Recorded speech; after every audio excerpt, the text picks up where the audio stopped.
bertaraf celah ke pohon ara.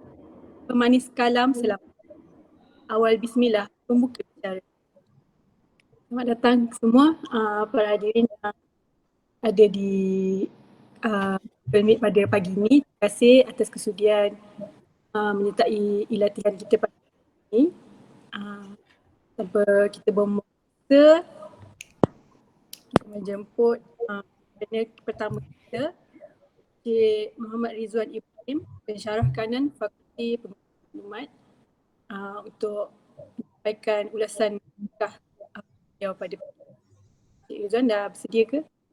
Okey, boleh. Okey, silakan. Okey. So, Assalamualaikum warahmatullahi wabarakatuh. Terima kasih kepada Puan Moderator. So, terima kasih kepada penganjur kita Rembau dan kepada ahli panel dan juga kepada para peserta kerana sudi meluangkan masa kita berkongsi bersama-sama hari ini. Untuk pagi ini, hari ini adalah ulasan buku yang kedua, book review siri yang kedua. Okey, untuk pada siri ini saya ingin mengangkat satu tajuk, satu buku, iaitu tajuk buku ini yang tidak kurang hebatnya iaitu ensiklopedia adab. Ensiklopedia adab. Okey, kalau tuan-tuan boleh nampak, okey, ini adalah buku ensiklopedia adab ni. Okey, alright. Okey, alright. So, mungkin boleh mohon bantuan Puan Moderator untuk teruskan dengan slide.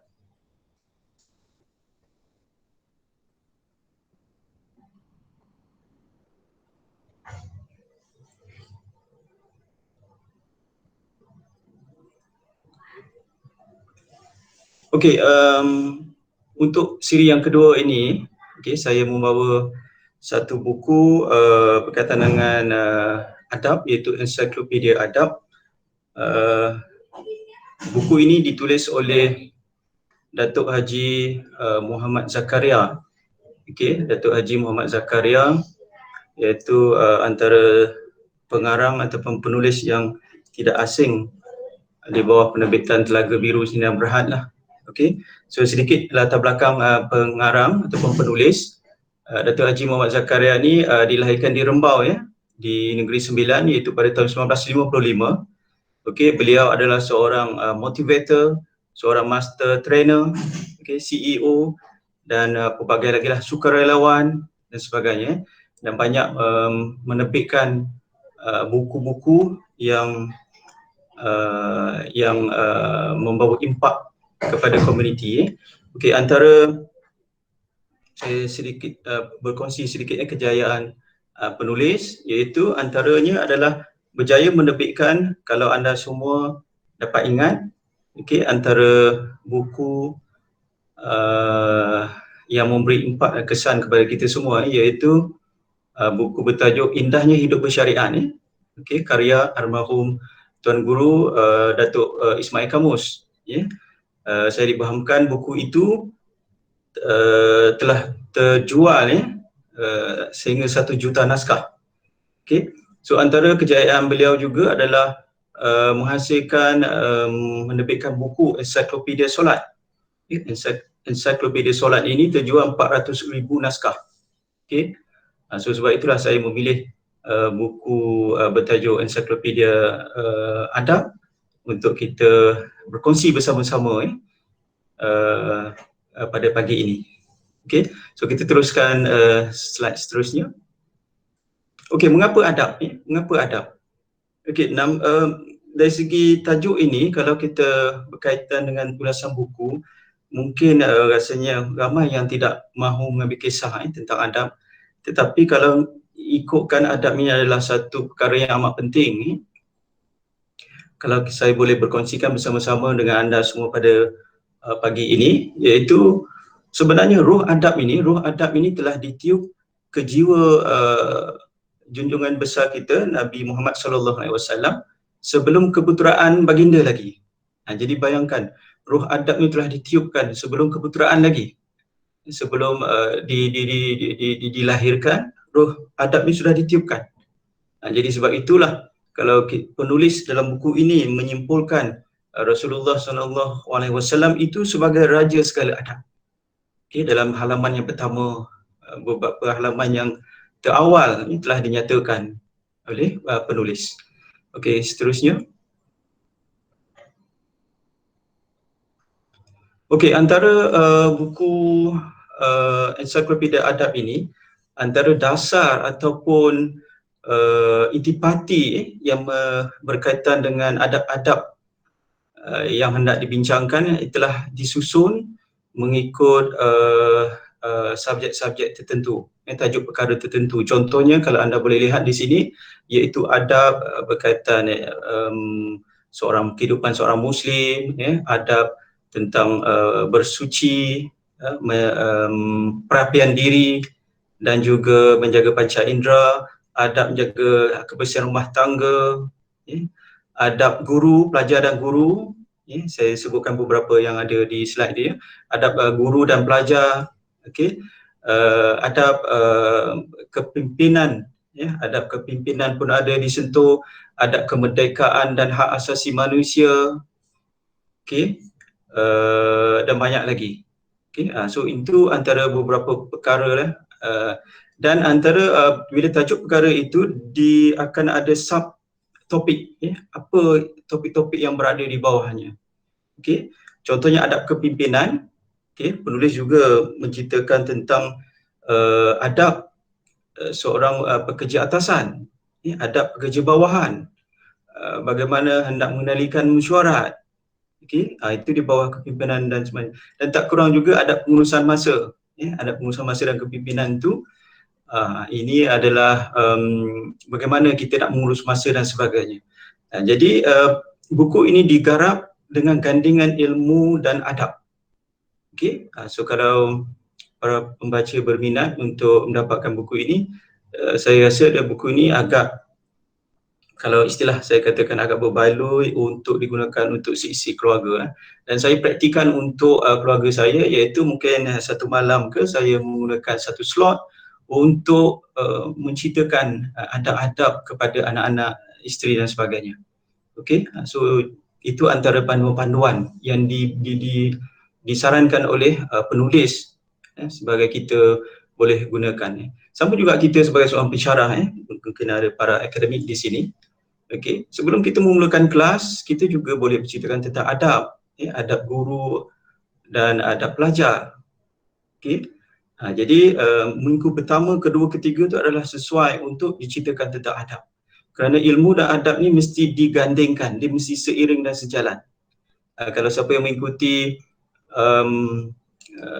Usrah di Hati semalam, FB Live, Ustazah Intan ada menyebut tentang bagaimana adab pelajar dan guru. Jadi dia adalah konten yang relevan. Seterusnya.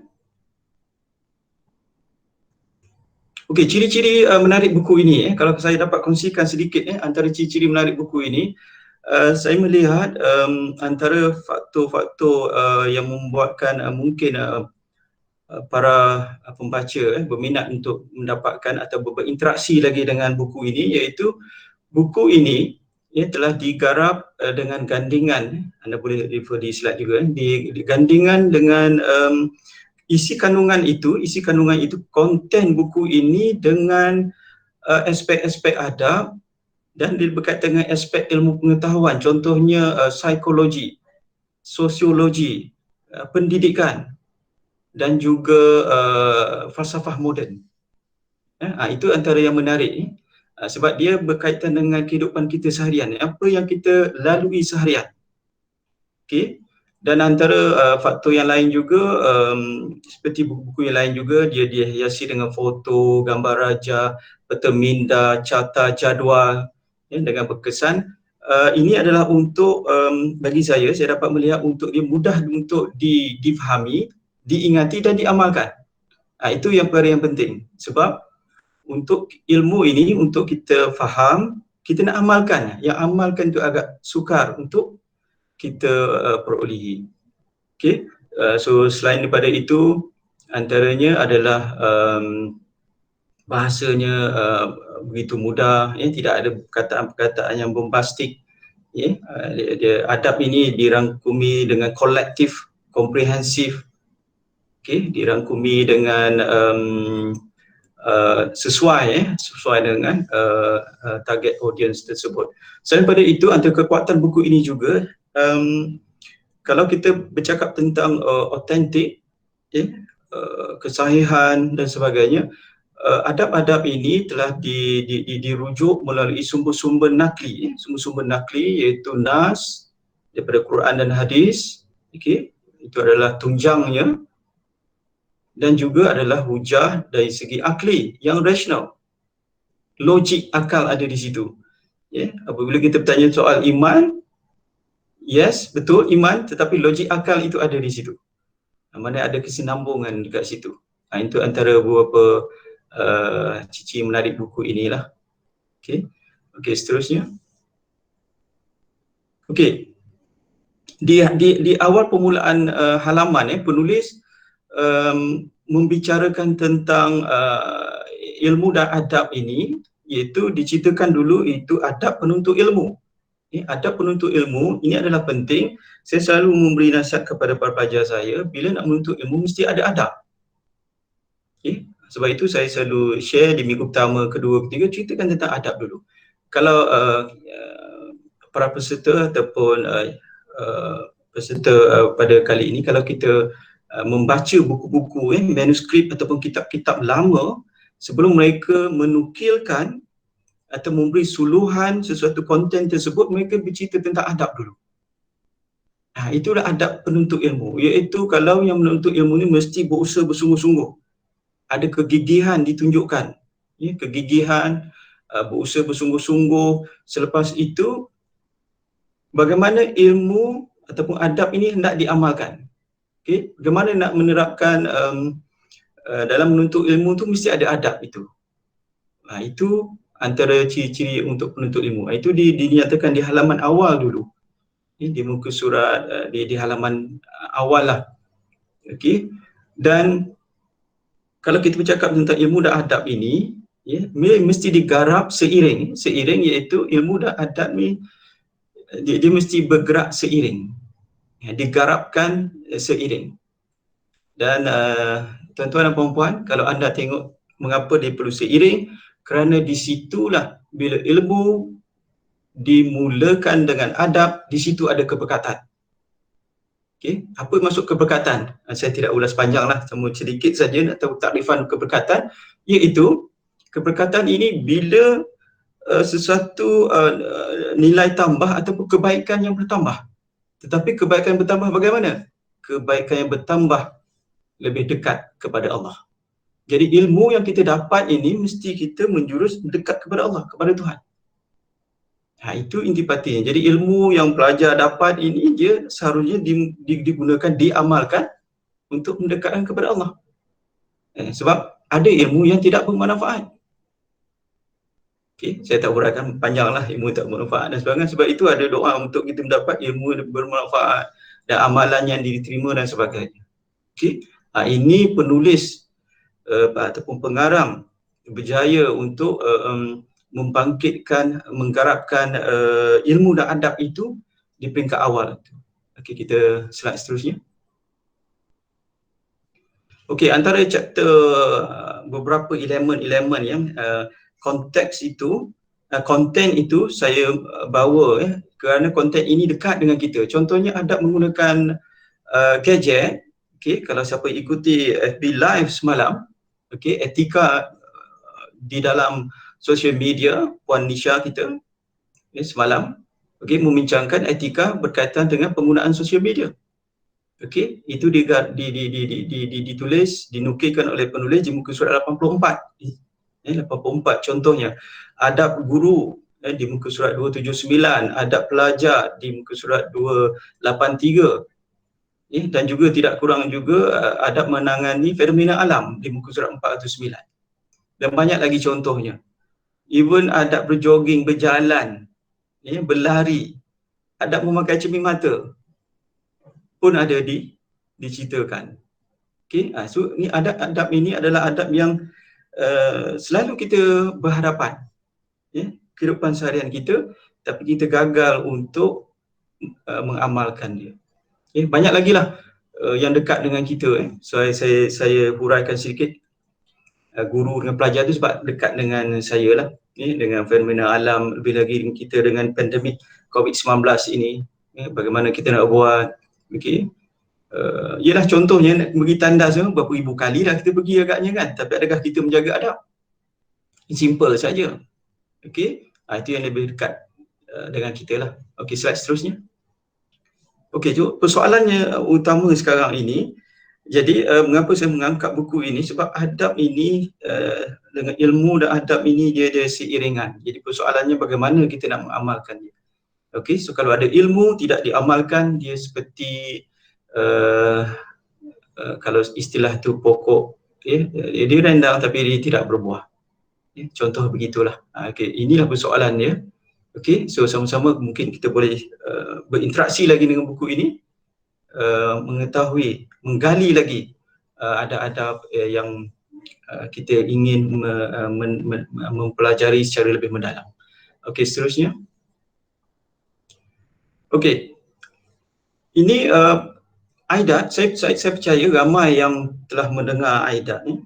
Apa itu maksud aidat? Okey, ini adalah kalau kita semua ingat lagi pelancaran oleh Naib Chancellor, okey, yang berbahagia, Naib Chancellor yang kita kasihi, iaitu bagaimana pelancaran ESI dan aidat ini. ESI berkaitan dengan excellence, S berkaitan dengan sinergi, I berkaitan dengan integrity.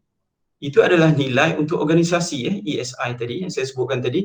Dan aidat ini saya angkat, aidat ini adalah berkaitan dengan personal values. Personal values. Itu I itu adalah ilmu. D adalah disiplin. A adalah amanah, R rajin, T tanggungjawab. Jadi aspek-aspek itu memang berkaitan dengan adab tu, akhlak, karakter kita. Okey, sebab berkaitan dengan adab ataupun akhlak ni, dia adalah perkara-perkara yang terpuji. Rajin, terpuji, tanggungjawab, amanah, disiplin. Tetapi mesti ada ilmu. Ilmu dulu baru digabung jalinkan dengan adab. Okey, baru kita akan nampak. Okey. Saya ingat lagi, sedikit lagi, Puan Moderator boleh berhentikan saya kalau saya terlebih, sebab tadi bercakap tentang pengurusan masa kan, ada pengurusan masa. Saya perlu menghormati speaker-speaker yang lain kerana ada 4 panel lagi. Okey. Antara intipati perbualan buah bicara Naib Chancellor dengan impak, impak itu pemikiran Melayu itu, impak dalam satu siri buah bicara, Naib Chancellor memberi contoh bagaimana untuk membasuh kuali. Ada yang sekadar untuk basuh kuali begitu saja, dan mungkin ada yang ingin membasuh sehingga kilat, sehingga menjadi cermin. Itulah karakter-karakter.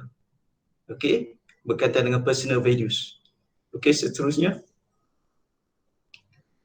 Okey, KPK. Ada mungkin 1-2 slide yang terakhir ni. Okey, KPK. Jadi buku ini kalau kita baca dengan penuh dengan gigih dan cuba memahami dari segi ilmu dan adab itu, KPK ini satu istilah saya perkenalkan. Kita selalu mendengar PKP. Kita selalu dengar PKP, okey, tapi istilah saya yang baru pada hari ini adalah KPK, iaitu bagaimana untuk menggarap ilmu dan adab itu mesti seiring, iaitu K yang pertama, K adalah kepintaran dan kecerdikan. Jadi bila kita mencari ilmu, itulah timbul kepintaran dan kecerdikan. Dia akan dicampur dengan P. P itu adalah pengalaman. Saya bagi satu pelambangan mudah saja. Saya sebutkan tadi berapa banyak kali kita ke tandas, kita berhadapan bila hujan turun. Tetapi apa adab yang kita buat? Okey, mungkin seorang petani bila mendapat hasil tanaman, okey, mula berbuah, apa yang perlu dibuat? Okey, jadi kepintaran, kecerdikan, ilmu yang kita cari digabung jalinkan dengan pengalaman. K campur P, itulah K yang kedua, itu adalah kebijaksanaan. Itu kesarjanaan. Situ dia akan dapat kebijaksanaan, itu wisdom, itu bercakap tentang wisdom. Dia mesti digabung jalinkan dengan kecerdikan ataupun kepintaran dengan pengalaman. Baru kita akan mendapat kebijaksanaan.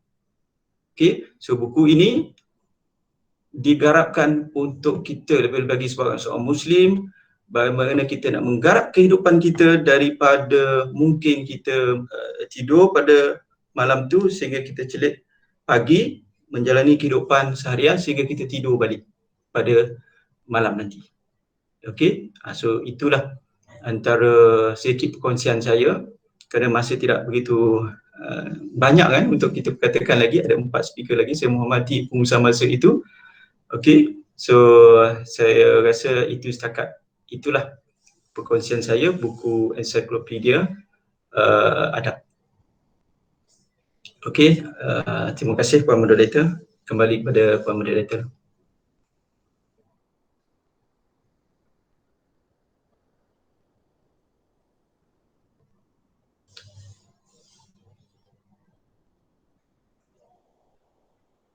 Terima kasih kepada Encik Muhammad kongsian dasar naskah sebentar tadi. Saya tertarik dengan konsep KPK tu, selalu kita dengar PKP kan, yang ni kepintaran, kecerdikan, pengalaman, ada apa-apa pertanyaan atau perkongsian, bolehlah dituliskan di type di ruang chat. InsyaAllah saya akan bacakan. Terima kasih Cik Tuan atas perkongsian tadi. Sangat bermanfaatlah saya fikir buku ensiklopedia adab. Sekarang kita teruskan kepada panel kedua, Encik Muhammad Nur Azlan dan penolong pegawai belia dan sukan Dewan Pelajar UiTM Lembau. Selamat pagi Cik Azwan. Selamat pagi. Untuk ulasan buku Cik Azwan pada pagi ni. Baik. Boleh saya teruskan Puan Moderator? Okey. Baik.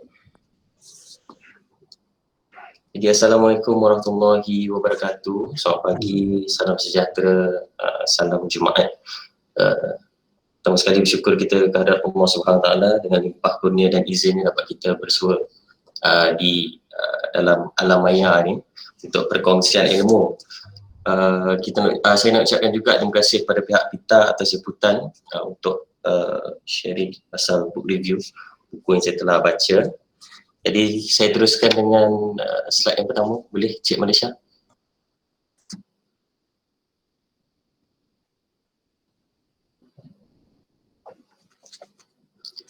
Baik, buku yang saya nak kongsikan pada pagi ini adalah The Power of Positive Thinking daripada Norman Vincent Peale, merupakan salah satu international bestseller juga.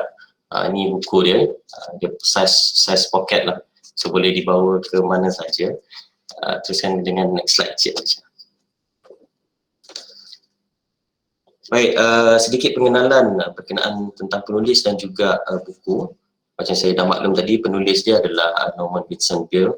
Dilahirkan pada 31 Mei 1898 dan telah meninggal dunia pada 24 Disember 1994, berumur 95 tahun. Untuk makluman juga, beliau merupakan seorang menteri di Amerika Syarikat dan seorang penulis.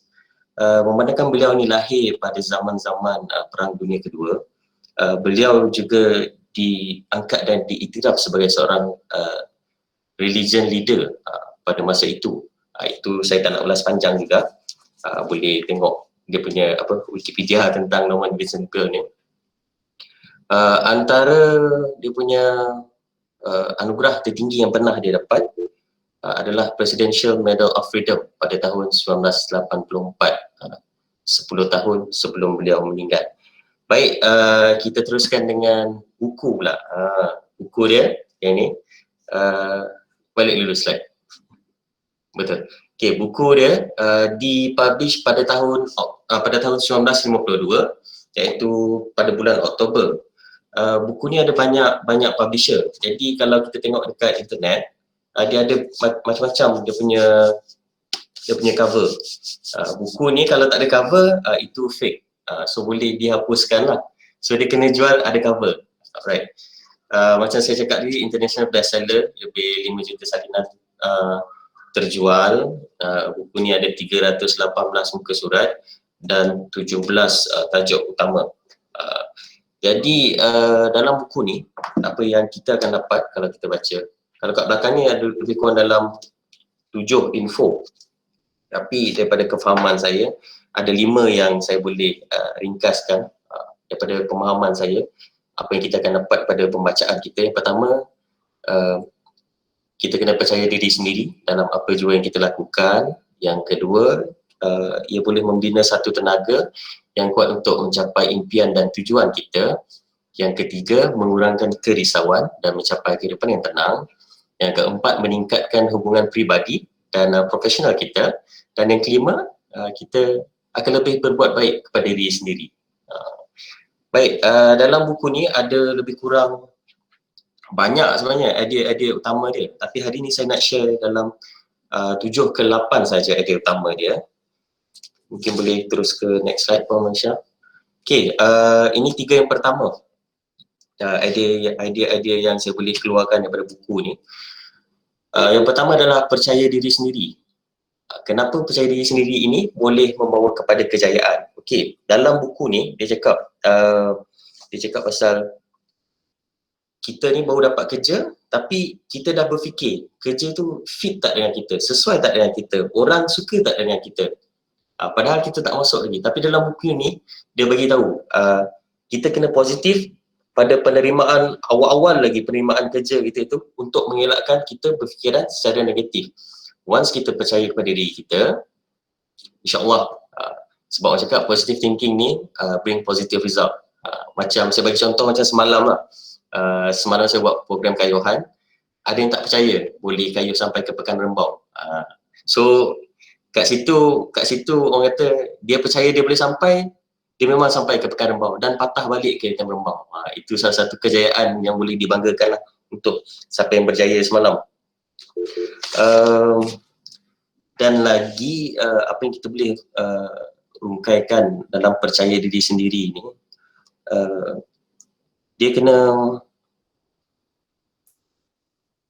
kita kena fokus positive energy lah, supaya kita percaya positive energy itu boleh membawa kepada kejayaan dan kita boleh orang kata mengatasi apa-apa masalah saja. Alright. Okey, yang kedua adalah memberi dan menerima. Kita cakap give and take. Ambil tahu bagaimana. Dekat sini human nature ni, ambil tahu ni ada orang cakap busybody, betul. Tapi ini bukan busybody, kita care. Kita sayang sahabat-sahabat kita, kita sayang orang sekeliling kita, insyaAllah orang-orang sekeliling kita pun akan sayang dengan kita. Sebab perkara-perkara macam ni, kalau kita ambil tahu, dia pun akan ambil tahu pasal kita. Sampai keberadaan kita pun dia macam, dia tak ada lah. Dia tak ada. Kalau dia ada kan best. Sampai tahap macam itu. Dalam buku ni dia cakap pasal seorang lelaki yang dekat klinik. Dekat klinik, semua tak suka dia. Semua tak suka dia. Tapi bila penulis ni dia jumpa dengan orang tu, dia bercakap dan dia kenal orang tu, dia boleh suka. Kenapa orang tak suka dia? Tapi kenapa dia boleh suka? Maksudnya kita kena ambil tahu. Tak kenal maka tak cinta. Itu dia punya ayat lah sebenarnya. Yang ketiga adalah tidak sendiri. Tidak sendiri ni jangan selesaikan masalah sendirian. Kenapa? Okey. Dalam konsep yang saya faham dalam buku ni, kita merasakan sesuatu kerja tu kita saja yang boleh buat, tapi tidak orang lain. So kat situ akan mendatangkan masalah. Masalahnya macam kita stres, kita terbeban dengan kerja kita. Tapi kalau kita selesaikan masalah itu bersama orang-orang sekeliling kita, kita akan dapat orang kata positive result lah. Dekat sini dia punya main point adalah positive result. Bila kita positif, bila kita tak selesaikan masalah sendirian, kita akan dapat macam-macam idea. So beban itu tidak terbeban kepada kita saja. Kita kongsi bersama-sama dengan orang yang ada di sekeliling kita. Kita tak boleh merasakan kita ni semua benda kita boleh buat sendiri. Tapi tidak bersama dengan orang lain. Kerja orang lain tak perfect, tak boleh. Dalam buku ni dia ajar kita macam mana kita orang kata membebaskan beban yang ada dalam diri kita ni, kita share bersama orang lain supaya menjadikan satu aura yang positif dan boleh menyelesaikan masalah. Tidak sendiri juga, orang kata macam mana cara-cara untuk kita serve terapi lah. Kita jumpa orang, kita bercakap dengan orang selain daripada kita sebagai seorang orang Islam, kita solat lah. Okay. Yang keempat adalah sikap. Dalam buku ni banyak cerita pasal masalah. Sikap, macam mana sikap ni boleh menyelesaikan masalah. Kenapa? Alright, dia bergantung kepada kita. Kalau sikap kita menerima kita tak boleh selesaikan masalah itu, maka tak selesailah masalah itu. Kalau sikap kita cakap kita boleh selesaikan, maka selesailah masalah itu. Sebab itu kenapa sikap itu penting. Kalau sikap kita sentiasa nak negatif, semua benda tak boleh, semua benda tak betul, dia tak selesailah. Semua benda dia tak kena. Dia selesai, mungkin tak mencapai tahap yang kita nak. Dalam buku ni, penulis dia bagi contoh masa dia ada breakfast meeting lah dengan dua orang ni, yang dia punya experience tu lain-lain. Dia baru jumpa orang tu, experience dia orang lain-lain tau. Experience dia lain-lain. Maksudnya macam dia ni ada masalah, dia ni ada masalah, tapi oleh kerana dia orang ni kerana sikap dia orang ni buatkan masalah dia orang tak selesai. Dia orang sentiasa berfikiran negatif. Jadi bila orang duduk 3 orang ni, dia orang pandang sekeliling, dia tengok orang yang hidup santai, tenang, kenapa dia orang tak boleh hidup macam tu? So, apa yang dia keluarkan adalah sikap sendiri. Sikap sendiri yang sentiasa berfikiran negatif, so selesai masalah, tak boleh. So, yang kelima ni, jangan sedih-sedih. Jangan sedih-sedih maksudnya, don't worry, be happy. Bergembiralah dan bersederhana. Kerana sederhana itu indah. So, kebiasaan hidup kita ni, tabiat kerisauan ni sentiasa ada. So, bagaimana cara kita mengatasi? Dalam buku ni dia cakap kita kena draining your mind daripada benda-benda yang negatif. Keluarkan benda-benda negatif. Apa-apa sahaja yang tak baik, keluarkan daripada otak kita. Kita kosongkan otak kita daripada benda-benda negatif. So, dengan cara itu kita boleh mengurangkan atau menolak terus tabiat kerisauan ni. Sebab orang kita ni sikit risau. Tak buat lagi dah risau. Nak buat itu tak boleh. Nak buat ni tak boleh. Berfikiran kalau kita buat ni apa orang yang akan cakap. So dalam buku ni dia ajar kita satu teknik kosongkan minda, training your mind dia cakap. So kat situ kita boleh orang kata keluarkanlah tabiat kerisauan ni, tapi kita kena keluarkan negative thought tu, jangan kita keluarkan habis sampai otak kita pun kosong, tak boleh. So draining your mind ni kena isi balik dengan positive thought, replace kan, yang negatif itu kita replace kan dengan yang positif. Okay. Jadi yang keenam, santai. Santai ni maksudnya tenang lah. Give yourself a break. Kenapa kita kena pilih untuk gembira? Kerana gembira itu akan mengeluarkan satu energi yang of course positif. Kalau kita gembira, kita senyum, muka kita pun berseri. Kalau kita asyik orang kata masam kan, so itu tak santai lah. Sebab pilihan untuk gembira tu pilihan kita. Kita sendiri yang pilih nak gembira ke tak nak gembira. So dalam buku ni penulis dia duduk dalam kawasan yang agak sesak lah. So macam mana dia nak santai, macam mana dia nak tenang hidup dia. So dia ambil inisiatif, dia keluar ke hutan, untuk release dia punya tension. So dia pergi nature lah, dia jumpa nature untuk release dia punya tension. Dan dia boleh berfikir balik, berfikiran positif balik, kenapa macam ni, kenapa macam tu. Dalam buku ni dia terangkan kenapa. Sebab tidak gembira itu pilihan kita, gembira itu juga pilihan kita. So kena gembira dan bersederhana. Boleh tengok balik yang nombor 5 tu. Yang santai ni kita ambil contoh dia budak-budak lah. Budak-budak ni adalah orang yang paling expert dalam happiness. Sebab dia tak payah fikir apa-apa, dia nak berlari, dia berlari, macam tu. Tapi kita sebagai orang dewasa ni takkan kita nak berlari ke hulu ke hilir kan. So kita punya cara kita. Cara untuk kita bergembira, kita jumpa kawan kan, keluar, jangan sendirilah. Baik, yang ketujuh, jangan mudah putus asa. Positif jika ada masalah sekalipun. Kenapa? Kenapa kita tak boleh putus asa? Sebab kalau kita putus asa kat situ saja dah tunjukkan kita ni berfikiran negatif. Pernah tak kita rasa macam kita tak pernah prepare, tiba-tiba ada meeting. Lepas tu kita, okay, tak boleh lah. Semua tak boleh. Tapi kalau kita positif, boleh je. Semua benda kita boleh facing. Tak kira masalah tu besar ataupun masalah tu kecil. Itu jenis-jenis tak prepare. Tapi kalau kita ambil konsep dalam buku ni pula, dia cerita pasal seorang pemain tenis.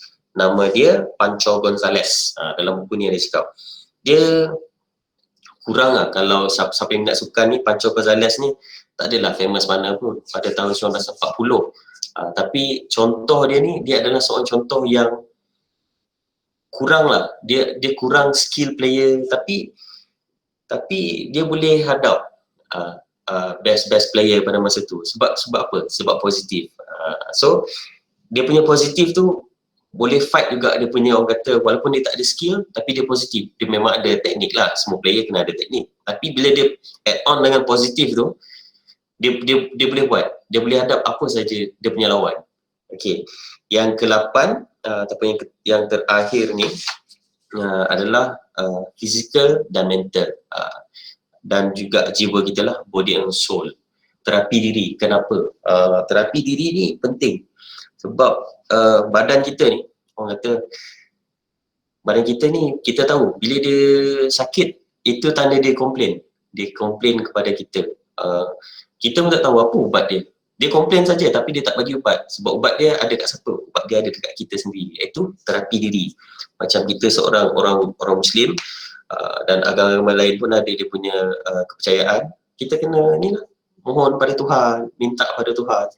Itu cara terapi diri yang diajar dalam buku ni. Tapi macam saya kata tadi, oleh kerana dia ni religious leader, dia lebih ke arah apa orang kata Christianity punya style lah. Tapi kita ambil yang dia punya general, orang kata mohon kepada Tuhan. Sebab memang itu di tempat kita mohon. Dalam buku ni dia cakap juga betapa pentingnya kita mempercayai kuasa yang paling maha kuasa. Siapa? Of course lah, Allah Subhanahu Wa Taala. So kat situ penerangan untuk fizikal dan mental. Dan yang saya boleh summarizekan semua ni, tak kira lah dalam buku ni lah yang saya boleh ringkaskan. Tak kira lah besar mana pun masalah tu, macam mana kita nak selesaikan, asalkan kita ada positive thinking, kita tenang, kita fokus dengan kita punya perspektif masalah, insyaAllah kita boleh selesaikan. Saya bagi contoh, yang saya berjumpa tadi, kita punya ni lah, penuh rektor, dia adalah seorang yang positif lah. So dia seorang yang positif, dia macam cakap, walaupun kerja seorang-seorang, kena gunakan kawan-kawan sekeliling, kena percaya kawan-kawan. That is how you create your positive energy surround you. So saya nak share sikit quotes yang antara yang saya minat, ada kat slide tu. Everything you do, everything you experience, everything you think affect who you are. You have an incredible amount of input into the creation of yourself. Talent is God-given, be humble. Fame is man-given, be grateful. Conceit is self-given, be careful. Itu saja daripada saya. Terima kasih. Assalamualaikum warahmatullahi wabarakatuh.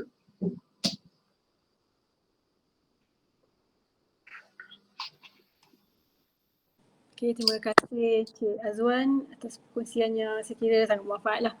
Cik Azwan ni orangnya positif, bukunya pun positif. Terus saya ada komen-komen daripada Cik Zahidi, terbaik Coach Wong. Muhammad Faizal Osman, handsome.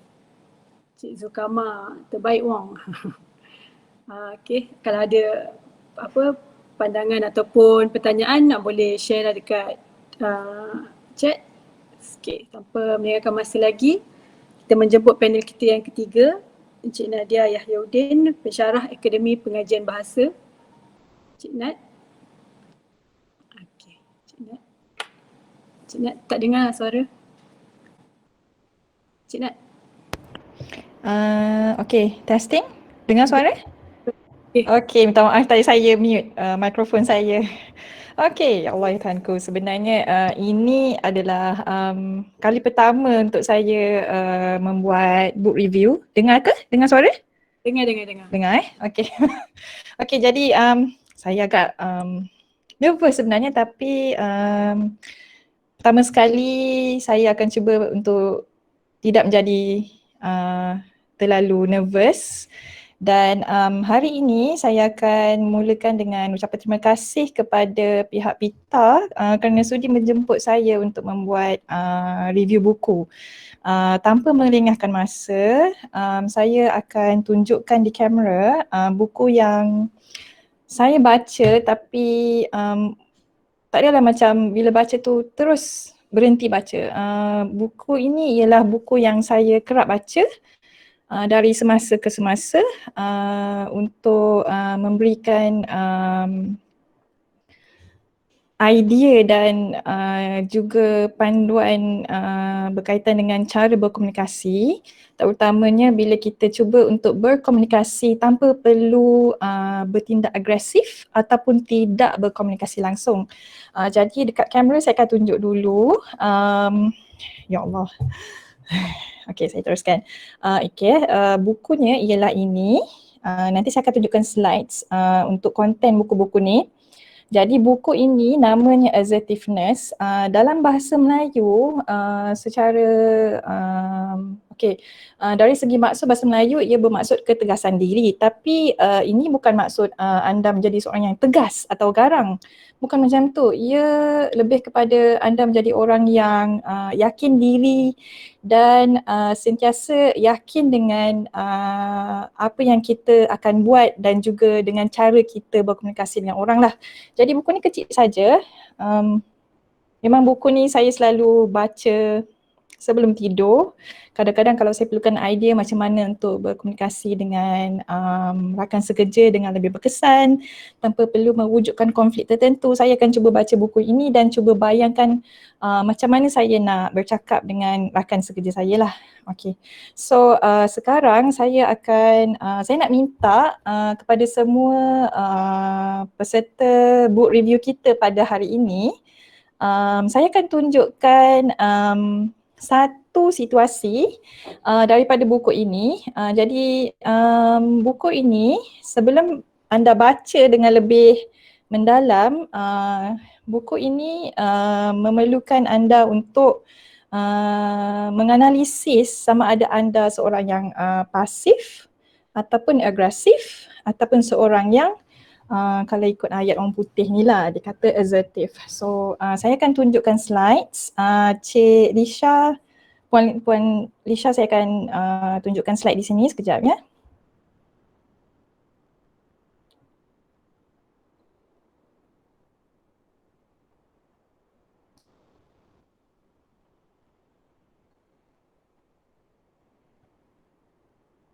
Okay. Okay, Cik Lisha, ada skrin ni nampak dekat kita punya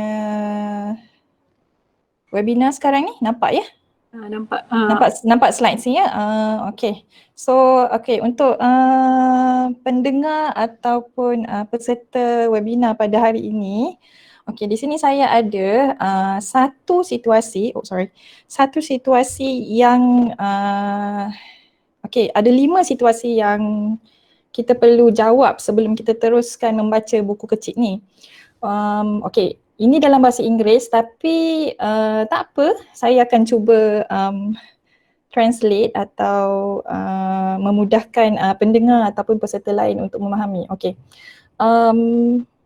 Dalam situasi ini, bayangkan yang anda berada di restoran bersama kawan-kawan dan juga partner lah, sama ada suami ataupun isteri.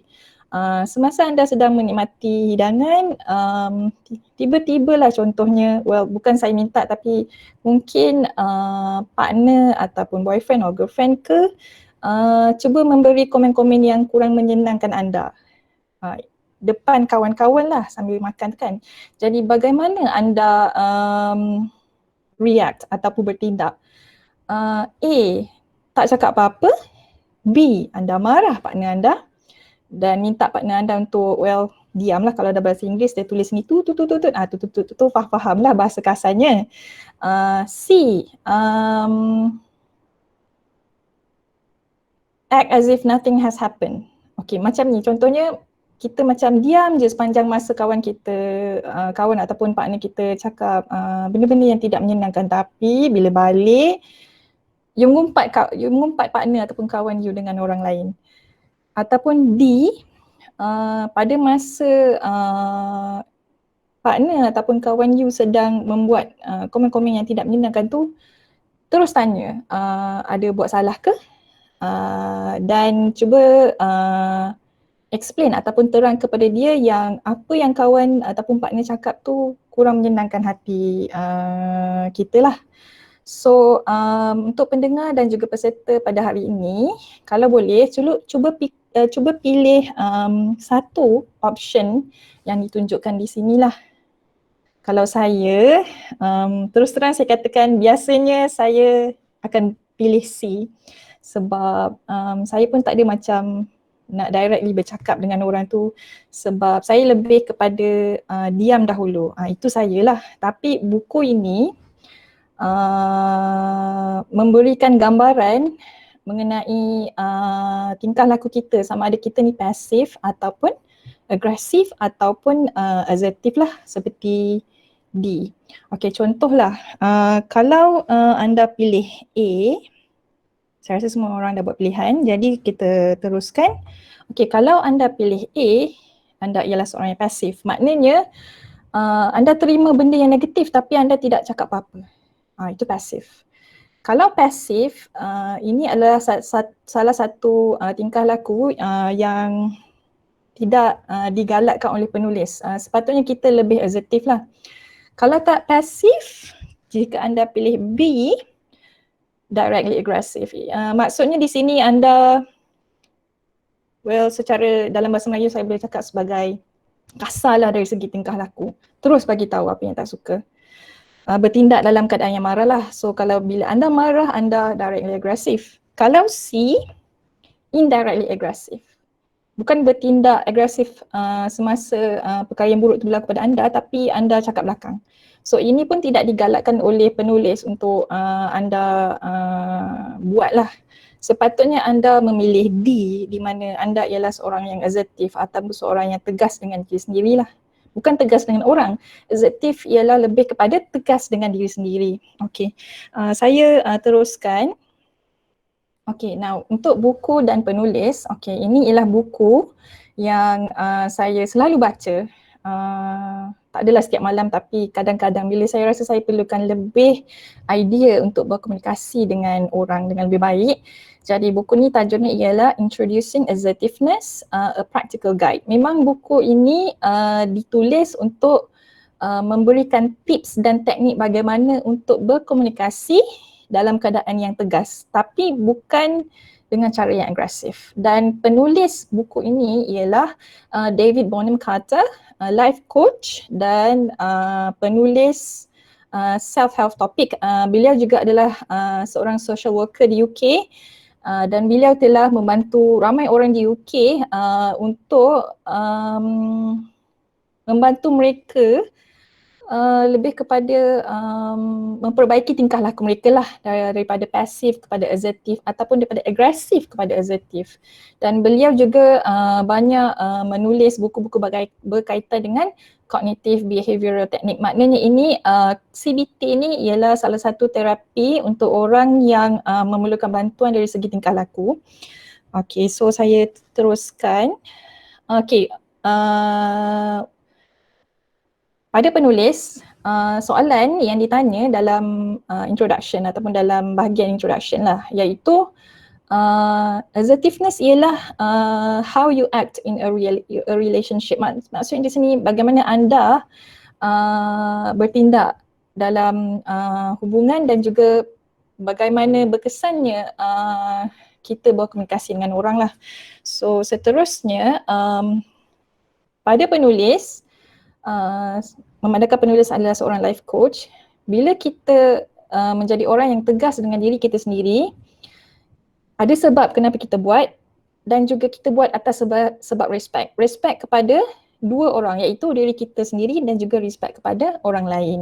So assertiveness ni baik untuk kita sebab ia mengajar kita untuk menjadi orang yang tegas, tapi pada masa yang sama kita respect apa yang orang lain nak dan apa juga orang lain boleh buat atau tidak boleh buat. Itu assertiveness. Dan seterusnya, dalam buku ini ada 4 elemen iaitu hak dan responsibility. So bila kita cuba mengamalkan sifat assertiveness, nombor 1, kita mempunyai hak untuk meluahkan perasaan dan emosi, tapi orang lain juga boleh buat benda yang sama. Itu assertiveness. Bukan kita je yang boleh buat nombor 1 ni, tetapi orang lain juga boleh. Nombor 2, kita ada hak untuk berkata tidak. Orang lain juga ada hak untuk berkata tidak dan kita perlu faham dua-dua. Yang ketiga ialah kita ada hak untuk membuat kesilapan dan orang lain juga ada hak untuk membuat kesilapan. Okay, so balance dekat sini. Buku ini menekankan betapa pentingnya kita mengekalkan keseimbangan. Kalau orang lain boleh kata tidak, kita pun boleh kata tidak ataupun sebaliknya. Dan elemen keempat ialah tanggungjawab kita untuk membuat keputusan. Apa-apa benda yang kita nak, kita perlu buat keputusan dengan baiklah. Dan salah satu elemen yang kita perlu bila kita nak buat keputusan ialah ketegasan diri. Maknanya kita mesti tahu apa yang kita nak. Dan seterusnya, beberapa kebaikan bila kita ni orang yang assertif ataupun orang yang tegas dengan diri kita sendiri. Kita lebih confident, kita lebih relax, kita lebih aware. Maksudnya ini kita lebih tahu apa yang kita nak dan kita mampu untuk bertindak sehingga kita dapat apa yang kita nak. Tapi bukan dengan cara yang pasif ataupun bukan dengan cara yang agresif. Seterusnya, kelebihan menjadi orang yang assertif ni ialah kita boleh membentuk kita punya personal dan professional goals. Kita tak fokus dekat orang ataupun kita tak biarkan orang ganggu kita punya fokus. Kita tahu apa yang kita nak. Itu nombor 4. Dan nombor 5, bila kita dalam hubungan, kita boleh jadi orang yang lebih honest dan kita boleh membentuk hubungan yang lebih konstruktif, okay? Dan kita dengan partner kita boleh, develop understanding.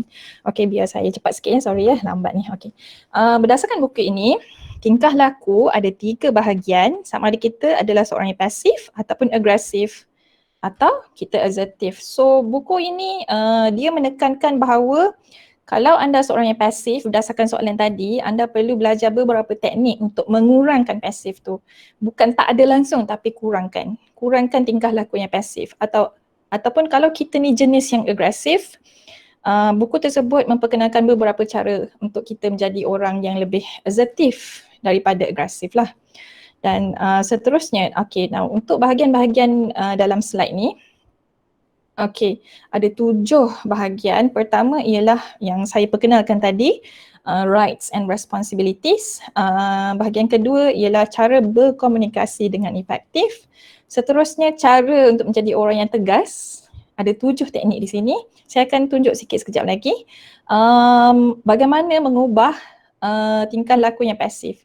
Maknanya bagaimana kita membentuk keberanian kita untuk menjadi orang yang lebih bertanggungjawab ke, orang yang lebih pandai berdiri atas kaki sendiri tanpa perlu menunggu orang lain untuk membuat keputusan untuk diri kita sendiri, ataupun menukar ataupun mengurangkan tingkah laku yang agresif. Okay. Di sini penulis menekankan bahawa kita perlu bertindak dengan sebab ya. Dan seterusnya self-esteem and assertiveness, maksudnya sini assertiveness ni ada kaitan dengan keyakinan diri. Bila kita assertif mesti ada kaitan dengan keyakinan diri. Dan juga penulis membuat satu plan di mana kita boleh reka beberapa cara untuk kita menjadi orang yang assertif lah. Okay, seterusnya saya pergi kepada chapter. Okay, sebelum menjadi orang yang assertif, kita perlu tahu hak dan tanggungjawab kita sebagai seorang manusia dan kenapa kita perlu menjadi assertif. Dan juga chapter 1 ataupun chapter 1 dia ada 2 latihan. Yang pertama ialah analysing your past situation. Kalau anda pasif, apa yang anda perlu buat? Kalau anda agresif, apa yang anda perlu buat? Dan juga exercise tu di sini penulis memberi beberapa situasi. Kalau anda jenis yang agresif, untuk masa akan datang apa yang anda perlu buat? Kalau anda pasif pun apa yang anda boleh buat? So chapter 1 memperkenalkan beberapa teknik dan beberapa situasi melibatkan orang lain. So macam mana orang ni kalau dia agresif dulu, macam mana dia jadi assertif. Kalau pasif, macam mana dia jadi assertif. Okey, seterusnya bahagian kedua ataupun chapter 2, saya suka baca bahagian ni sebab bahagian ini memperkenalkan cara-cara untuk berkomunikasi dengan berkesan. Pertama sekali, mendengar dengan betul, cara kita nak membentuk perbualan. Yang ketiga ialah cara untuk kita ekspresi diri. Memang penulis kata yang kita mesti bermula dengan saya, using I. Yang keempat, cara yang betul untuk kita meluahkan kritik dan juga jika perlu, penulis tekankan jika perlu cara untuk challenge others yang ini. So kalau nak tahu lebih lanjut memang anda perlu carilah buku oleh penulis ni lah sebab banyak sangat latihan dalam chapter tu ni. Walaupun buku ni kecil tapi saya belajar banyak benda. So untuk chapter ketiga, ini ialah berkaitan dengan cara-cara untuk berkata tidak ataupun saying no. Kat sini memang nampak dia ada tulis saying no. Seterusnya offering a compromise solution. Maksudnya kat sini kita cuba memberi solusi. Contohnya kita nak kata tidak tapi kita cuba untuk assertive. So instead of saying no, kita cuba untuk memberi solusi lah. Yang broken record ni ialah mengenai cara untuk kita berkata tidak terhadap orang yang cuba buat kita kata ya. So broken record adalah salah satu. Negative assertion ni ialah cara lain untuk berkata tidak tapi kita lebih kepada explain sikit. Dan ada 3 lagi cara. Saya tak boleh nak explain lebih sebab takut ambil masa yang banyak lah. Saya rasa dah lama saya bercakap sekarang ni. Tapi saya nak tunjukkan satu. Kalau untuk saying no, buku ni dia takkan galakkan anda untuk say no. Sebaliknya, kalau macam ada someone minta kamu untuk buat sesuatu tapi kamu tak boleh, memang kamu tak boleh, bukan sebab tak nak tolong ataupun tak nak buat tapi sebab ada benda lain ataupun ada priority sendiri yang kamu perlu beri perhatian. So, according to the writer, penulis berkata bahawa instead of saying no, daripada kita cakap tidak, kita terus direct cakap kenapa kita tak boleh buat. Supaya orang tu macam lebih consider lah kenapa kita tak dapat nak memenuhi kehendak dia. Untuk chapter 4. Now, tadi kita ada buat satu soalan tu kan. Kalau anda memilih A, anda lebih kepada pasif. So, chapter ni memperkenalkan cara-cara untuk mengenal tingkah laku pasif dan juga menggunakan model. Penulis mengemukakan satu model. Model ni ialah untuk kita mencabar pemikiran pasif. Jadi boleh ikutlah apa benda yang ditulis dalam buku ni untuk ABC model ni lah sebab saya rasa ia agak berkesan untuk jangka masa yang panjang. Chapter kelima, ada 2 lagi chapter, lepas ni saya akan tutup book review saya.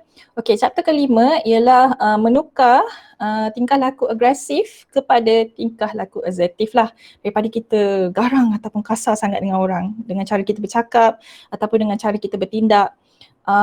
Chapter 5 memperkenalkan cara-cara untuk mengenal 2 jenis kemarahan. 2 types of anger.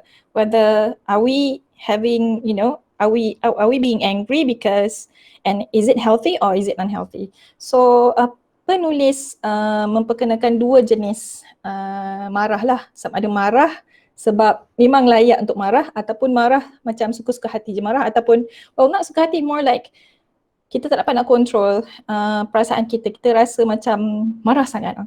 So penulis memperkenalkan beberapa situasi yang mana kita boleh baca dan kita boleh reflect ataupun kita boleh ingat balik. Kita ni marah macam mana? Marah healthy ke ataupun unhealthy?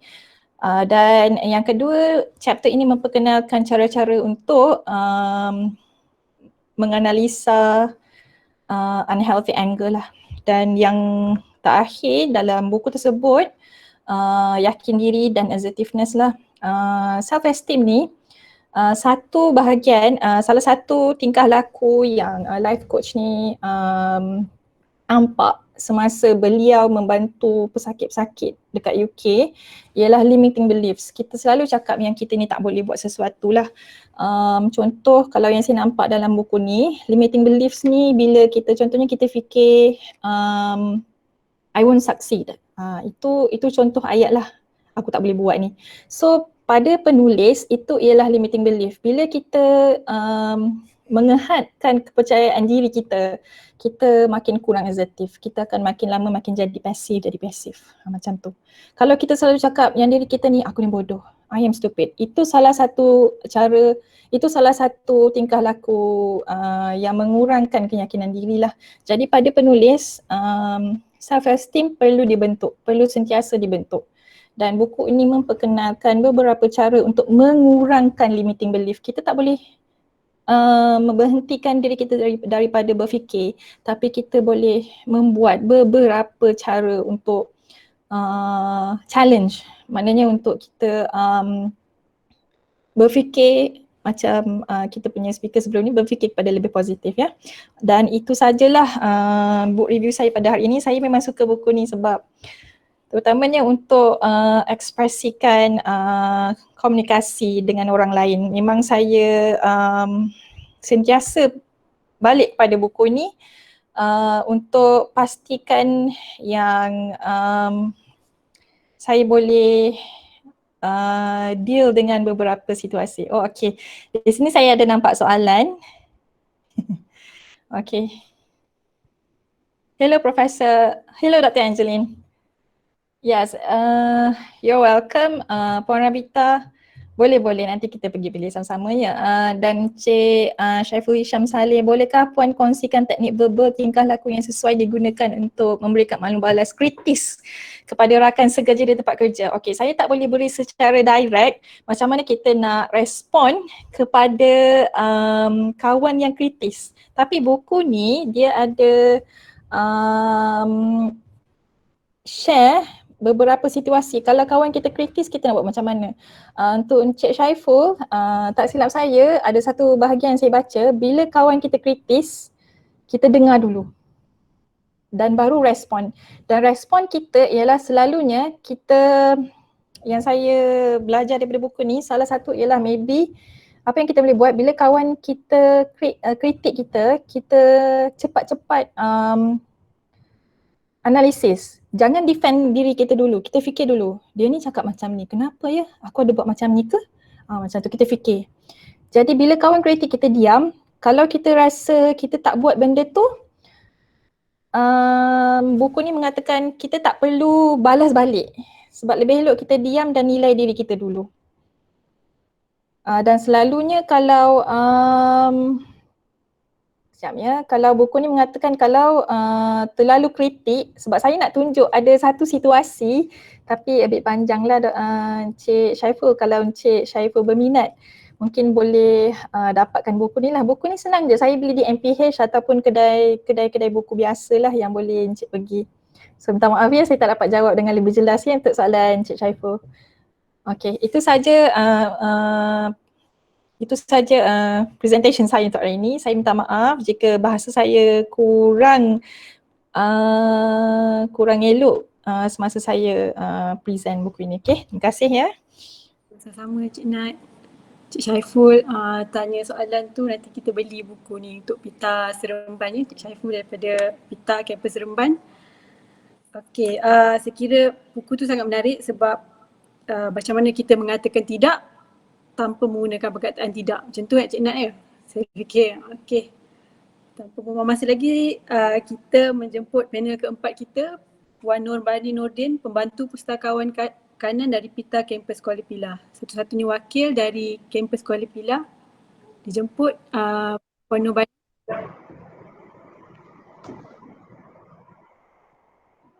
Okey. Puan ni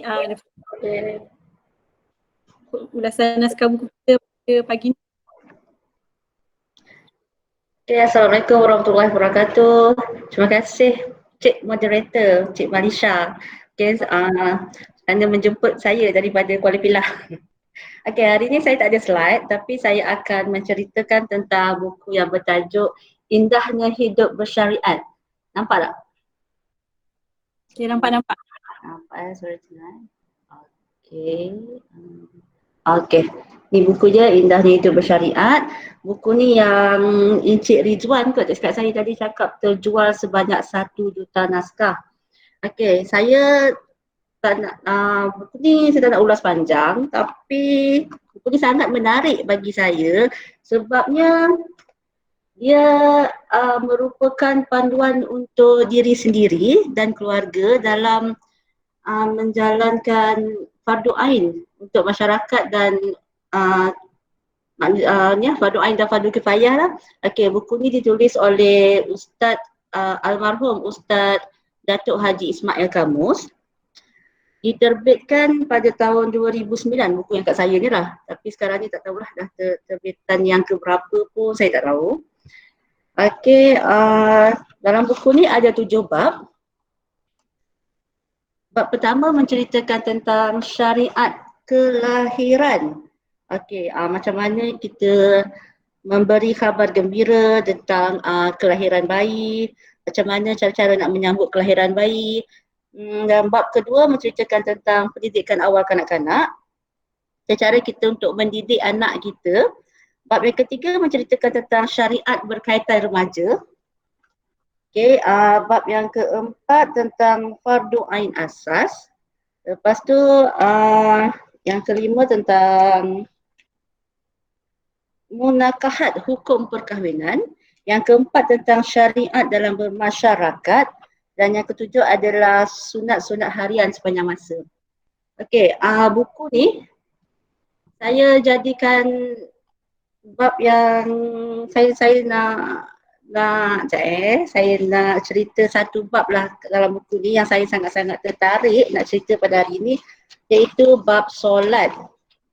Okey, macam mana cara-cara kita nak mengambil wuduk kalau menggunakan tayamum. Lepas tu macam mana kita nak mendirikan solat walaupun dalam keadaan sakit ataupun terlantar. Dan dalam buku ni juga yang saya suka sebab dia banyak gambar. So saya tak payah nak apa kata tu? Kalau macam kita ajar anak-anak kita kan, so kita tak payah nak cerita panjang sangat sebab dia tunjuk gambar je, okey, anak-anak akan faham. Contohlah macam yang ni kan, solat untuk orang yang sakit. Okey, walaupun kita dalam keadaan terbaring pun kita boleh lagi solat. Lagi saya cerita pasal buku ni. Okey, siapa yang berminat tentang buku ni bolehlah pinjam di library. Kami ada buku ni di library Kuala Pilah. Dia dapat pada saya hari ni.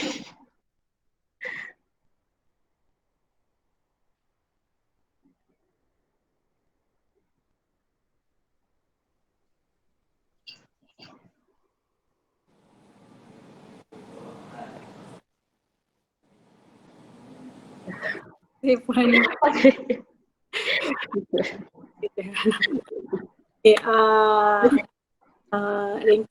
Okay, saya kira padat lah perkongsian buku indah ni. Terima kasih Kak Wani. Okay, daripada Kuala Pilah. Okay, kita teruskan. Ini dah 1 minit.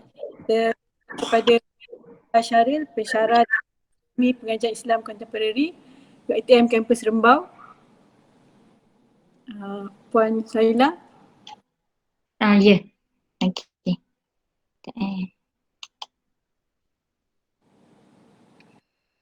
Screen.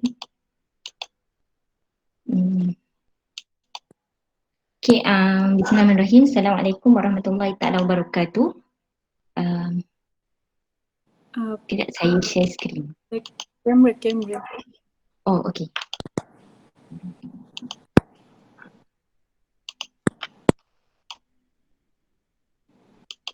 Okey, boleh dengar ke? Okey, boleh Puan. Okey, Okay. Puan. Bismillahirrahmanirrahim. Assalamualaikum warahmatullahi taala wabarakatuh. So insyaAllah, alhamdulillahirabbil alamin, wassalatu wassalamu ala sayyidina Muhammadin asyrafil anbiya'i wal mursalin wa ala alihi wa sahbihi ajma'in.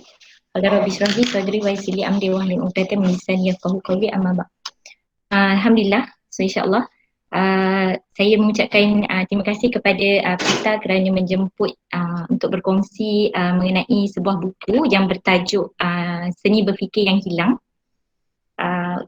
Sebenarnya buku Seni Berfikir yang Hilang ni adalah buku daripada penulis iaitu Hasrizal Abdul Jamil yang telah diterbitkan pada tahun 2020, baru je tahun ni lah, tahun 2020, dan buku ni sebenarnya terbitan daripada Iman Publication.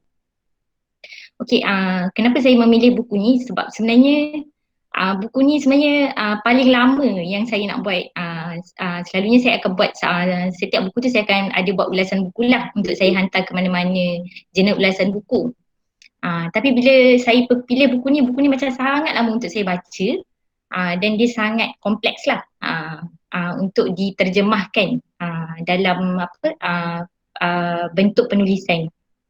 So kalau kita tengok sebenarnya dalam buku Seni Berfikir yang Hilang ni, sebenarnya buku ni dia mempunyai 261 halaman, dan buku ni dia ada 7 bab, dan sebenarnya Hasrizal Abdul Jamil ni dia telah banyak menerbitkan beberapa buku-buku yang lain lah. So kalau kita tengok sikit siapa Hasrizal Abdul Jamil ni kan, saya rasa semua orang kenal kan. Semua orang kenal sebab dia selalu memberi talk, selalu terbitkan buku, dan banyak lagi lah. So sebenarnya dia ni lahir pada tahun 1975 dekat Ipoh Perak, mendapat pendidikan awal di Sekolah Izzuddin Shah pada tahun 1992. Siapa orang Ipoh kat sini? So boleh geng lah dengan Ustaz Hasrizal. So lepas tu dia ambil syariah kepujian dekat Universiti Muqtah, dan kemudian dia berkhidmat di Finland Utara bagi menyiapkan pengajar peringkat sarjana di University of Oulu dalam bidang Culture and Arts. So dia ni pun Ustaz Hasrizal ni dia bekas pengarah lah pendidikan Yayasan Pendidikan Khalifah, dan dia aktif menulis dalam blog. Kalau semua boleh lihat di blog Saiful Islam, www.saifulislam.com, dan telah mengarang lebih 19 buah buku lah. So salah satu buku dia yang paling popular dan bestseller tu Aku Terima Nikahnya. So buku ni ada 7 bab, macam mana yang saya katakan tadi. Buku Seni Berfikir yang Hilang ni dia menggarap membahaskan 6 ilmu. Antara objektif yang diketengahkan dalam buku ni sebenarnya adalah untuk mengarus perdanakan Saqafah Ad-Da'iyah ni daripada Yusuf Al-Qaradawi. Actually sebenarnya Yusuf Al-Qaradawi dia membentangkan kertas kerja. So diambil daripada kertas kerja tersebut, dijadikan sebagai topik perbincangan dalam buku ni lah. So dia sebenarnya objektif dia adalah untuk merawat minda umat Islam ni yang dipengaruhi oleh sistem pendidikan yang mengkelaskan murid. So bagaimana, salah satunya bagaimana nak merawat macam sekarang ni kan, kalau dulu masa zaman kita dekat sekolah ada nombor 1, ada nombor 2, ada nombor 3, ada peratusan 96, 92, lepas tu kelas nombor yang terakhir, peratusan yang terakhir dekat kelas akhir, macam tu.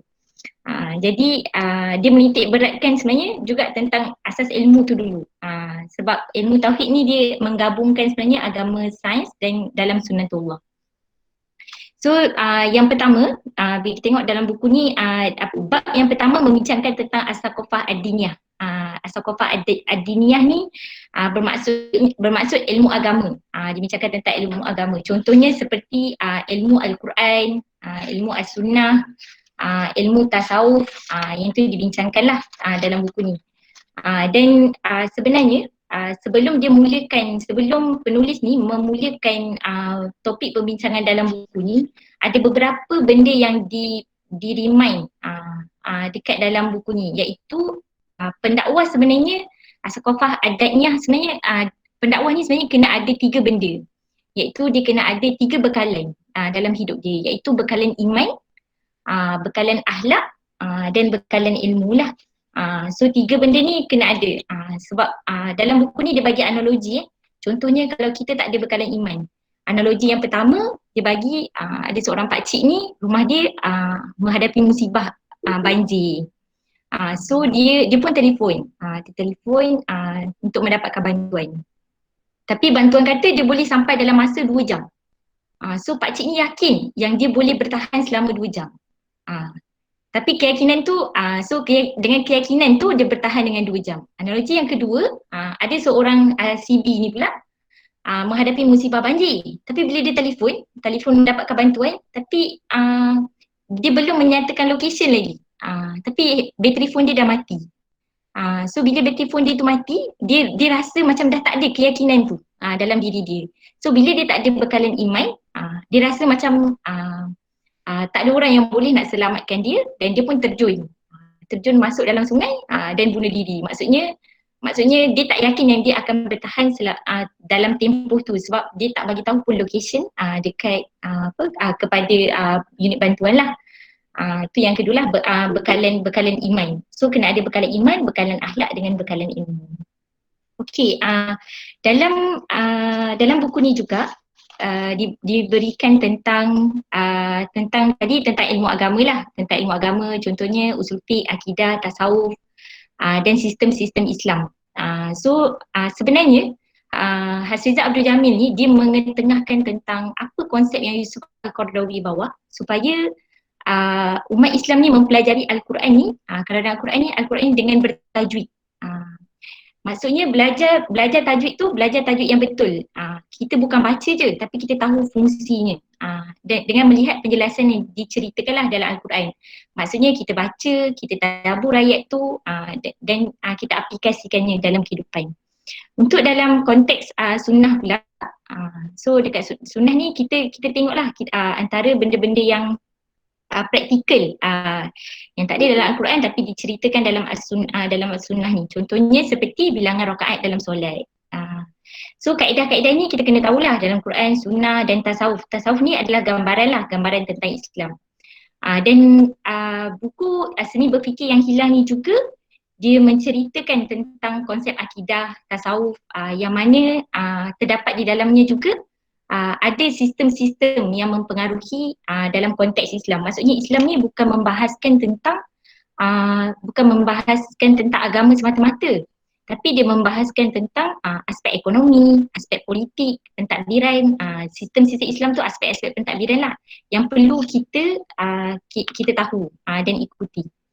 Okey, ini bab kedua dalam buku ni, As-Saqafah At-Tahiriyah. Maksud dia adalah sejarah. Kita kena mengkaji tentang sejarah, ilmu sejarah. So dalam buku Seni Berfikir Yang Hilang, dia menceritakan tentang konsep wakaf. Kalau kita tengok konsep wakaf dekat Malaysia ni, kita menyumbang kan. Contohnya kita menyumbang dalam konteks, maksudnya dalam satu amount. Okey, beberapa amount. Okey, orang ni sumbang untuk mendirikan contohnya sekolah tahfiz. Tapi sejauh mana konsep wakaf tu berkekalan sehingga ke akhir. Itu dikeutarakan dalam buku ni. Maksudnya kat sini, wakaf tu sebenarnya sepatutnya bila kita buat, kita kena tahu. Bila kita bangunkan sekolah tahfiz contohnya, sekolah tahfiz, kita kena tahu, kita kena bangun sekolah dia. Kita kena tahu tentang konsep gaji pekerja, guru-guru, siapa yang conduct untuk sekolah tahfiz tu, dan semua benda kita kena ambil tahulah sebab dia didirikan atas konsep wakaf. Tapi dekat Malaysia ni rata-rata bila kita dirikan bangunan wakaf tapi dia tak berkekalan. Ada sesetengahnya lah yang tidak berkekalan hingga akhir. Contohnya bila di pertengahan tak cukup kewangan. So sistem wakaf ni dia kena perlu dipraktiskan dan perlu diperhalusi supaya dia dapat memberi manfaat sehingga ke akhir. Jadi kalau kita tengok konsep wakaf ni dalam buku Seni Berfikir Yang Hilang ni dia bagi contoh lah sebagaimana dekat negara Turki dia mengamalkan konsep wakaf. Memanglah nak katakan kita jauh lah berbeza tapi kita dah mengamalkan lah konsep wakaf dekat negara kita. Dah banyak dah tempat-tempat yang kita telah bangunkan untuk untuk membangunkan bangunan wakaf ni. Cuma kita perhalusi lagi lah untuk konsep wakaf. Okey, yang ketiga dalam bab dalam buku seni berfikir yang hilang ni adalah As-Saqafah Al-Adabiyah wal Al-Lughawiyah, iaitu kat sini diceritakan tentang ilmu sastra dan ilmu bahasa. So sebenarnya kenapa kita perlu banyak mempelajari bahasa, sebab bahasa ni dia memainkan satu peranan yang penting lah untuk kita untuk kita berkomunikasi. Kadang-kadang ada setengah yang dia tak boleh cakap bahasa Mandarin contohnya, tapi dia ada jiran Chinese. So kenapa orang seperti kenapa masyarakat nak sangat menguasai ilmu ataupun menguasai bahasa Mandarin. So antara objektif dia adalah untuk berkomunikasi dengan masyarakat. Saya bagi contoh dulu kenapa saya nak belajar bahasa Mandarin. Saya pernah ikut satu kursus Mandarin. So kursus Mandarin tu sebenarnya memberi pendedahan untuk saya untuk berkomunikasi dengan jiran saya. Dulu saya pernah dapat satu jiran yang dia tak boleh communicate in Malay dan tak boleh communicate in English. So dia hanya boleh communicate in Mandarin sahaja sebab dia Chinese. So saya belajar sikit-sikit, ni hao. So nanti dia reply lah balik kan. How. So cara untuk kita komunikasi. So kalau kita tak berkomunikasi dengan dia, bagaimana Islam tu nak sampai kepada orang lain. Jadi kepentingan bahasa ni sebenarnya bahasa ni adalah kunci lah. Kunci untuk membuka ilmu. Itu dalam bab ketiga, dan bab yang seterusnya adalah As-Saqafah Al-Insaniyah, iaitu ada 3 ilmu yang penting dalam buku seni berfikir yang hilang ni, iaitu ilmu psikologi, ilmu falsafah dan ilmu akhlak. So kalau kita tengok ilmu psikologi ni dia memainkan peranan yang penting lah, sebab kat sini macam kalau kita sekarang ni fasa PKP kan, fasa COVID ni, bagaimana ada yang kehilangan kerja, ada setengahnya yang kehilangan sumber-sumber lain lah, keuangan. So sejauh mana mereka ni boleh bergantung dengan kehidupan masing-masing. Ada tak bantuan yang diperlukan? Ada sesetengah tu bila dia hantar anak di sekolah, dia tak cukup, dia tak mampu untuk bayar yuran bulanan.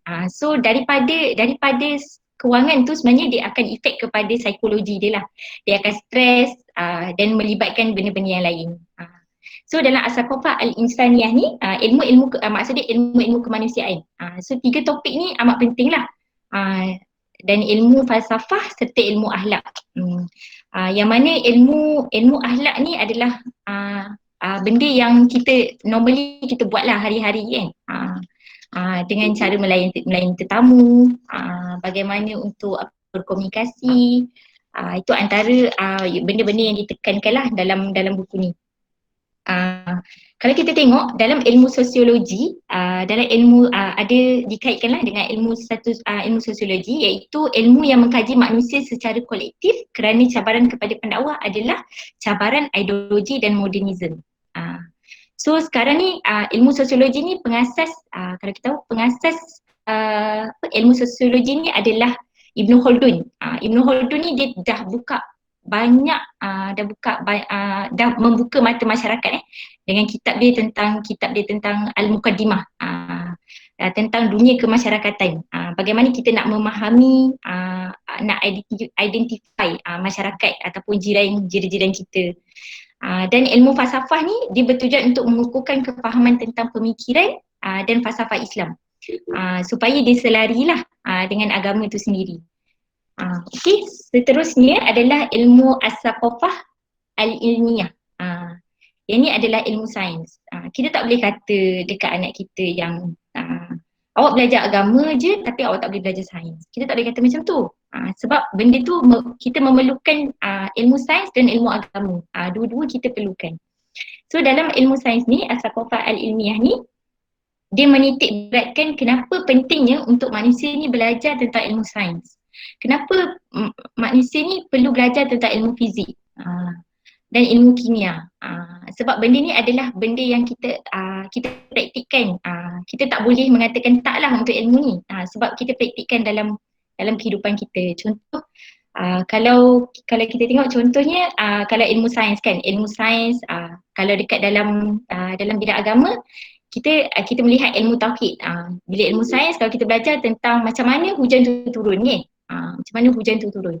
So kita melihat alam tu sendiri, dan daripada Al-Quran tu sendiri kita boleh menggabungkan, kita boleh melihatlah dalam perspektif yang berbeza, tentang ilmu alam. Kalau dulu orang-orang sebelum ni panggil ilmu sains tu ilmu alam, sekarang kita dah panggil sains. Okay, next chapter yang seterusnya adalah As-Saqafah Al-Waqa'iyah, iaitu sebenarnya maksud dia adalah ilmu hal ehwal semasa. Yang mana dalam buku Seni Berfikir Yang Hilang ni, dia menekankan tentang ilmu sains dan ilmu hal ehwal semasa. As-Saqafah Al-Waqa'iyah ni dia menekankan tentang realiti dunia Islam sekarang. Di samping kita melihat, di samping kita perlu ada tentang bekalan-bekalan tadi, bekalan iman, bekalan akhlak, bekalan ilmu. Kita tahu tentang ilmu-ilmu sains, ilmu fizik, kita tahu tentang ilmu kemasyarakatan, tapi kita tak boleh melupakan dunia semasa lah, realiti dunia Islam. Sebab kadang-kadang nanti kita akan berada di takut kita sahaja. Maksudnya bila kita tak melihat dunia Islam sekarang kan, realiti dunia Islam sekarang, apa cabaran-cabaran yang memberi memberi impak kepada umat Islam sekarang kan. Jadi kalau kita tengok COVID, dan kita tengok peperangan, dan adalah realiti yang lain lah yang dihadapi oleh umat Islam.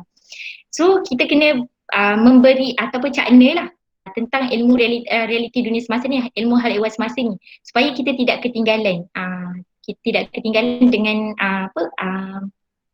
tidak berada di takut lama dan tidak ketinggalan dengan dunia kini lah. Okay, dan ilmu sains ni sebenarnya As-Saqafah Al-Waqa'iyah ni juga sebenarnya dia bagi tahu tentang beberapa perkara lah. Beberapa perkara, contohnya tentang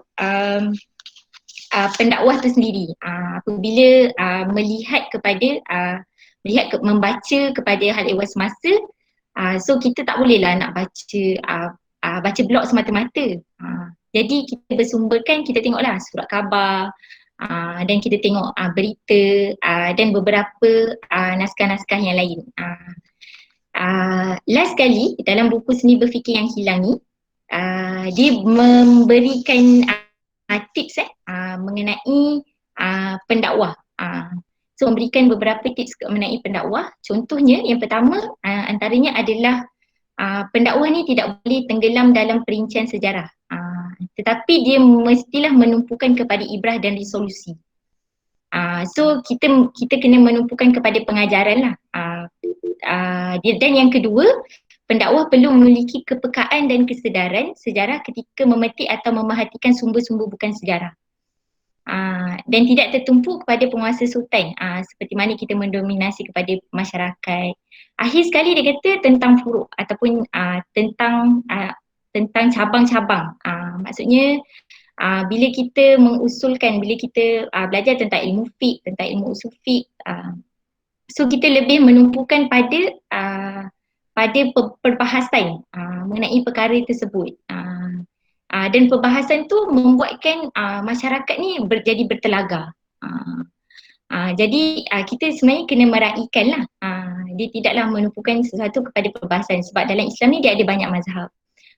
Jadi kita kena meraihkan semua orang lah. Okay, so yang tu je daripada saya, insyaAllah, daripada buku ni.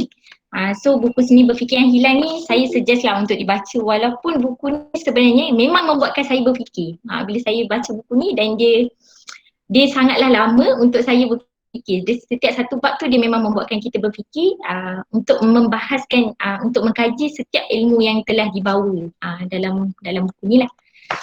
Okay, so tu saja daripada saya, insyaAllah. Saya serahkan kepada moderator. Okay. Kita ada soalan dari Puan Huda. Dia tanya, Ustazah, adakah buku ini mudah difahami untuk umum? Okey, terima kasih kepada yang bertanya. Okey, buku ni sebenarnya kalau